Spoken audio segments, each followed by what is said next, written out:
Volume மற்றும் gain இரண்டிற்கும் என்ன வித்தியாசம்? இரண்டும் எவ்வாறு வேலை செய்கின்றன?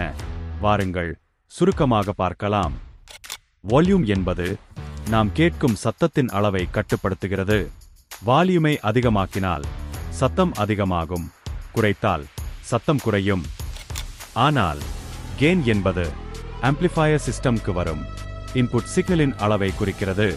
ஒருவேளை கெயின் அதிகமாக இருந்தால் கிளிப்பிங் ஏற்பட்டு டிஸ்டோர்ஷன் வரலாம். உதாரணமாக, போன் மூலம் சிக்னல் ஆம்ப்ளிஃபையர் சிஸ்டம்க்கு வருகிறது. கெயின் இன்புட் சிக்னலை சரியான அளவில் அமைக்கிறது. வால்யூம் நாம் கேட்கும் அவுட்புட் லெவலை கட்டுப்படுத்துகிறது. கெயின் அளவை அதிகமாக வைத்தால் சத்தம் மட்டும் அதிகமாகாது, இன்புட் ஓவர்லோட் ஆகி கிளிப்பிங் மற்றும் டிஸ்டோர்ஷன் ஏற்படலாம். சுருக்கமாகச் சொன்னால், கெயின் என்பது இன்புட் சிக்னலை அமைப்பது, வால்யூம் என்பது நாம் கேட்கும் சத்தத்தின் அளவை கட்டுப்படுத்துவது. இவை இரண்டும் ஒன்றல்ல. அதனால் கெயின் அளவை சரியாக அமைத்து வால்யூமை தேவைக்கேற்ப பயன்படுத்த வேண்டும். மேலும் இது போன்ற ஆடியோ டிப்ஸ் மற்றும் DIY ப்ராஜெக்ட்ஸ்களுக்கு எஸ்டெக் ஆடியோஸை ஃபாலோ செய்யுங்கள். நன்றி.